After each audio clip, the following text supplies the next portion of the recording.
Current issues, Attorney Sal, nag-resign po ang limang mga matataas sa opisyal ng DepEd.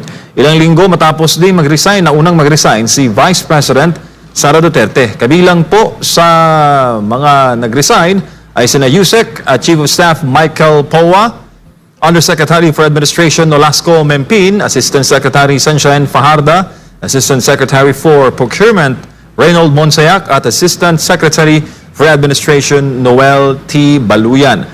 Ayon kay POA, narapat lang daw nilang bigyan ng pagpapasya ang incoming secretary na si Sonny Angara na pumili ng kanyang mga kabahagi sa kanyang bagong tungkulin sa Department of Education. Sa tanong kung magsisilbi pa ba sila sa ilalim ng liderato ni VP Sara sa OVP, sinabi ni POA na naghihintay lamang sila ng anumang abiso mula sa pangalawang Pangulo. Anong masasabi mo doon, Attorney Sal? Wala silang choice. Tatanggalin din sila eh. Mag-resign na muna sila. Huwag na sila maghintay na tanggalin. Siyempre, yung bagong head ng Secretary of Education, gusto niya yung sarili niyang grupo. Tsaka, naiintindihan naman din ni incoming Secretary Sonny Angara yung naging pasya.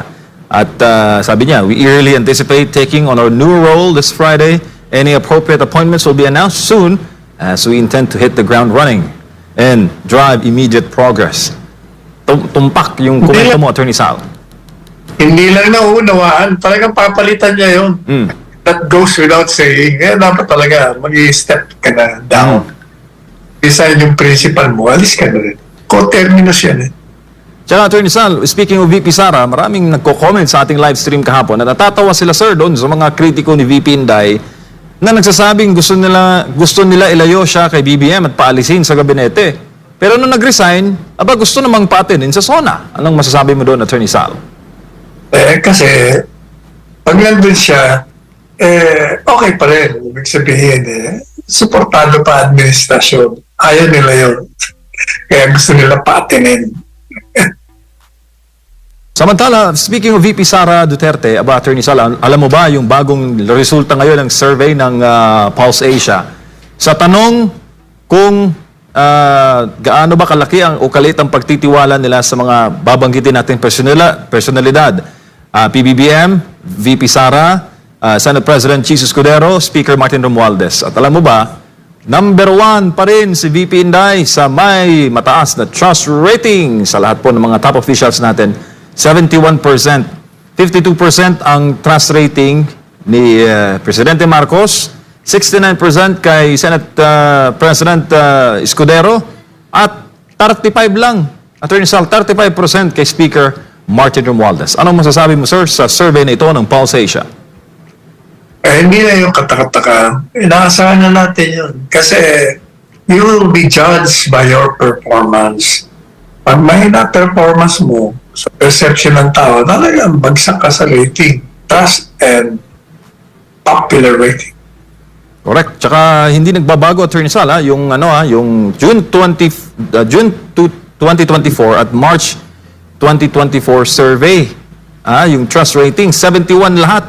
71% kay PBBM. Samantala, noong Marso, 57% si BBM. Ngayon, 52%, minus 5 po siya sa survey. Samantalang si VP Sara, na-maintain niya 71% ang trust rating. Sir, sa kabila ng nangyari. Kasi nga, hindi ba palagi natin sinasabi sa programang ito, na yung mga performance ng kabinete, nakadadagdag ba yun sa pagbagsak ng rating ng Presidente Marcos? Kaya dapat tinatanggal niya na yung mga non-performing. Tsaka isa nga pala, now that naalala ko bigla, si Secretary Rimulya, Boying, nung bumalik, kitang-kita naman natin na talagang may sakit. Palagay ko, he deserves to rest. Kailangan ng Presidente Marcos Jr., bigyan niya na ng pagpapahinga si Secretary Rimulya para magpagaling. Hindi po pwede yung may sakit na papagtrabahuin pa natin. We may disagree on many issues, but with respect to himself, naawa ko sa itsura niya. Kailangan, let's make him rest. Tsaka sir, yung survey, narami kasing mga kababayan na nagtatalo-talo. Kesyo daw, kung naging running mate ni VP Sara si Manny Pacquiao, Pacquiao mananalo. Pinili si BBM, kaya BBM nanalo. Kaya malaking factor daw talaga ang Duterte effect sa kampanya ng Uniteam. Itong survey ngayon, kitang-kita mo, Attorney Sal, ang layo ng 52 to 71% trust rating. Alam po ninyo, matagal ko na pong sinasabi yan. Hindi pa tumatakbo yung mga yan sinabi na natin. Na kung si Inday Sara tumakbo, game over. Kung tumakbo naman si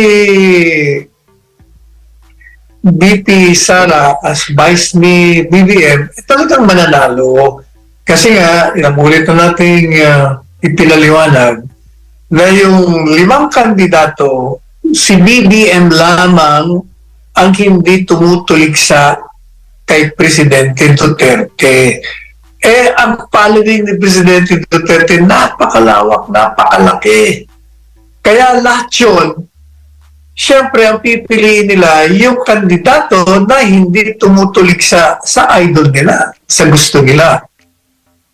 Kaya sila pumunta ro. Kasi yung 4, sino ba yung 4? Lacson, Pacquiao, Moreno, Leni Robredo, lahat yung puro anti-Duterte yun. Binibira na lang si Duterte. Kung ikaw ang botante, nandito ka kay Duterte, bakit mo nang bubutuhan yung 4 niyan? Siyempre, pupunta ka dito kay Marcos Jr. Lalong-lalo pa, nandyan si Inday Duterte. Ganun lang mo kasimple yun.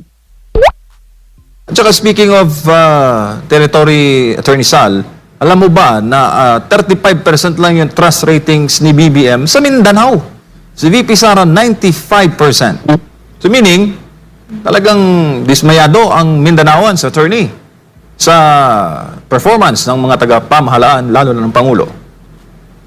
Given naman yun. Basta Mindanao, given yun. Duterte yun. Visayas, Duterte din yan. Sa Luzon lang nagkakatalo.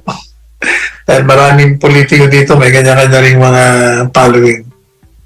Lalo na yung, may nagtatanong dito, Attorney, malaking factor ba, ito ating viewers sa Taiwan, malaking factor ba yung mga pangako na napako, kaya maliit ang trust ratings ni BBM?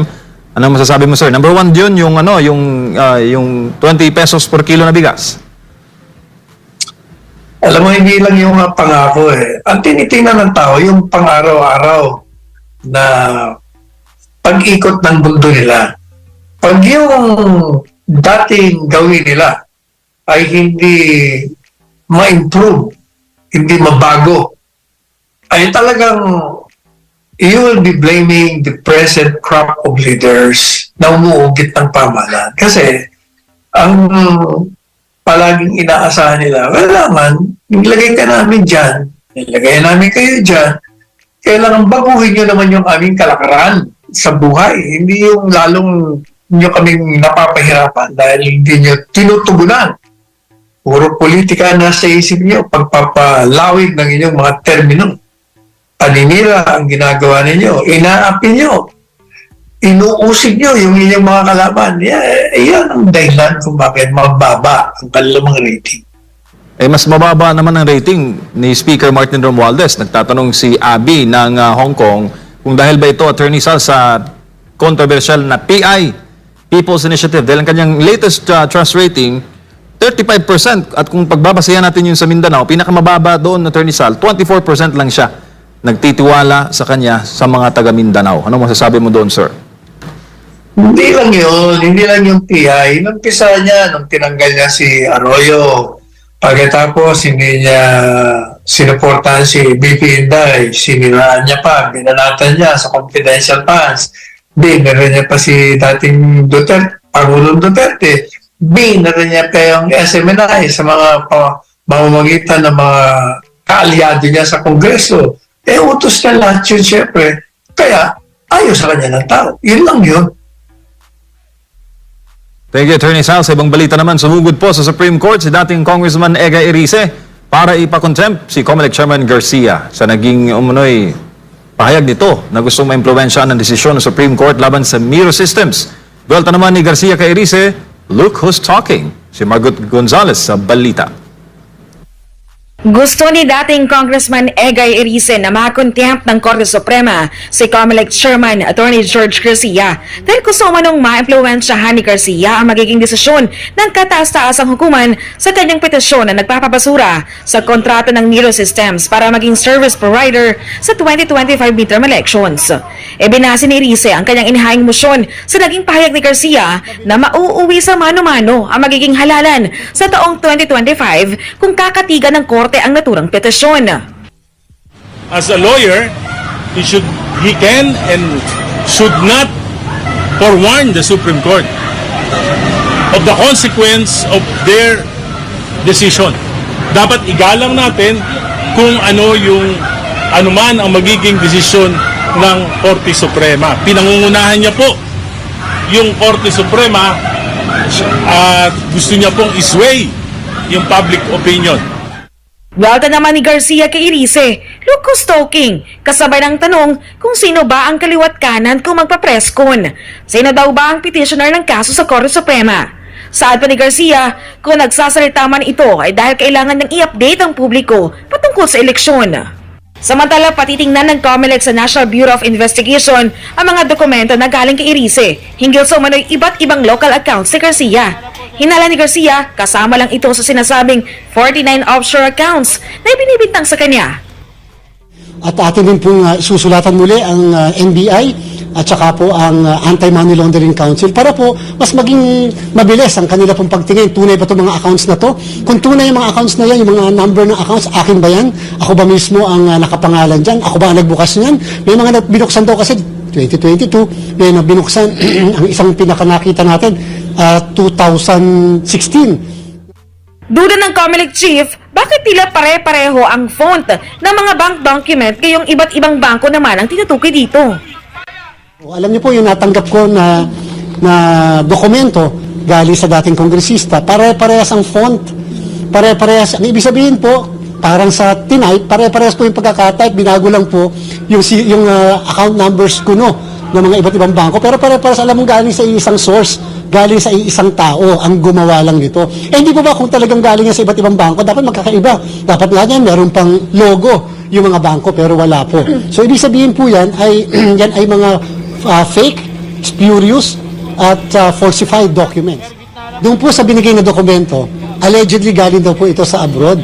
Tinrace namin yung pong number nung mismong nagpadala ko, yung mismong pinaka-trace number, ay lumalabas po, ito ay naipadala ng July 1. Ang kopya po ng white paper ko, na galing dito sa isang kaibigan natin, na isang miyembro ng Kongreso, ay June 30. Ibig sabihin, available na po sa Pilipinas ng June 30, yung mismong white paper na yan. Pero allegedly, galing sa Bahamas, pinadala ng July 1. So, ibig sabihin, available na sa Pilipinas, and yet may nagpadala noong July 1. Di kayo na po ang magawa ng konklusyon kung saan galing mismo. Kaya si Garcia gusto magsampa ng kasong falsification sa nagpadala ng mga dokumento. Yung may hawak ng isang falsifikado na dokumento ay presumed sa batas na siyang author ng falsifikadong dokumento. May presumption po ang batas. At kinakailang patunayan na hindi po siya ang nag-falsify ng document. So, halimbawa po, isa sa atin ay may hawak ng isang dokumentong pineke. Sabi mo, binigay sa'yo, inabot sa'yo. Basta nalang inabot sa'yo, pinadala sa'yo. Pero the fact na ikaw may hawak nun, ang sabi sa batas, presume ka na ikaw ang may gawa ng falsified na dokumentong yan. Para sa Diyos at Pilipinas Kumahal, Mark Gonzalez, SMN9 News. Attorney Sal, ano po masasabi mo doon sa palitan nila ng mga pahayag?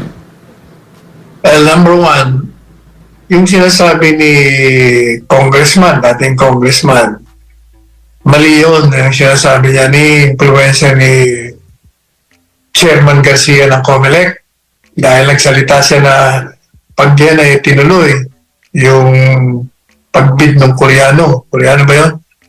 Magkakababalik sa mano-mano, hindi naman pag-i-influence yan. Una, ang Korte Suprema, dapat nalalaman niya lahat ng facts sa isang kaso. Kailangan malaman para maayos ang kanyang pagdesisyon batay sa kalakaran na inilatag sa hukuman at batay sa batas. Kailangan yun. So walang